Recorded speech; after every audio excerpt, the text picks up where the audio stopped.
Back in the book segment tonight, rolling with Carolla. We have three scorching topics this evening, including a study out of Pepperdine University that says attorneys working for the IRS gave political donations to President Obama by 20 to 1 over Mitt Romney. 20 to 1. Also, President Obama's upcoming Africa trip is estimated to cost between $60 and $100 million. Joining us from L.A. is Mr. Carolla. So Pepperdine's in Malibu up there. It's a fine school. What do you think of that study? Could you imagine, by the way, going to college in Malibu? It'd be like going to boot camp in Monaco. Yes, I can imagine, but a pauper like me couldn't afford it. I think the tuition's like $300,000 a year or something. Spicoli's teaching English lit. My God.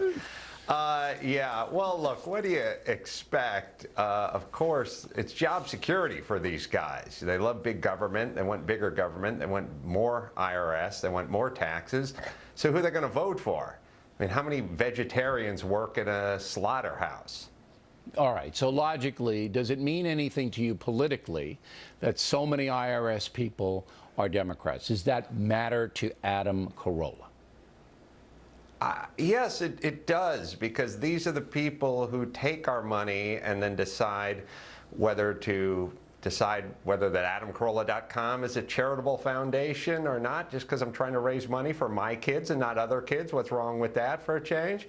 I mean, yeah, you don't want anybody who has their finger on any switches or triggers being politically hard one way or the other, because obviously you've seen it in the news, you've seen it in television, you've seen it in entertainment. It's going to bleed into their job eventually. Some can discipline themselves and some can't. All right, President Obama's upcoming. Have you ever been to Africa? Have you been to Africa, Carolla?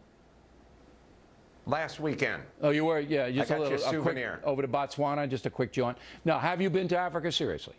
No, I've never been. It's a beautiful, beautiful continent, generally speaking. There are some countries you want to stay out of, but generally speaking, a beautiful place. But it is remote. It's hard to get to, chaotic in many ends.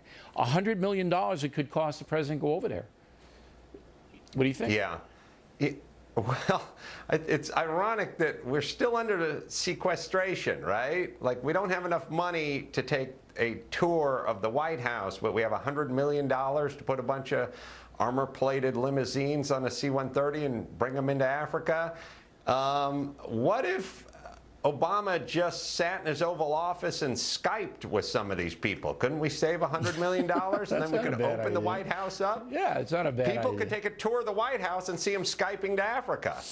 Yeah, I think it's a bit excessive, and particularly with the debt approaching $17 trillion, $100 million. So they could cut that in half a little bit. And by the way, let me just say this. Any country where we have to bring all the stuff to you, we don't want to go there. The security, right. Yeah, we don't need to go there. It's like the Olympics. If you don't have a soccer stadium, your bid's lost. Yeah, we're not coming. If you can't provide one limo, we're not coming to your crappy country. The president's in Ireland this week, and it always costs money to send a chief executive anywhere, but it's not this chaos and all of that. I don't have time to get into the Merry Christmas deal in Texas, but I just want to tell everybody the governor, Rick Perry, signed a law saying you can say Merry Christmas in any public building or public school in Texas. And huzzah!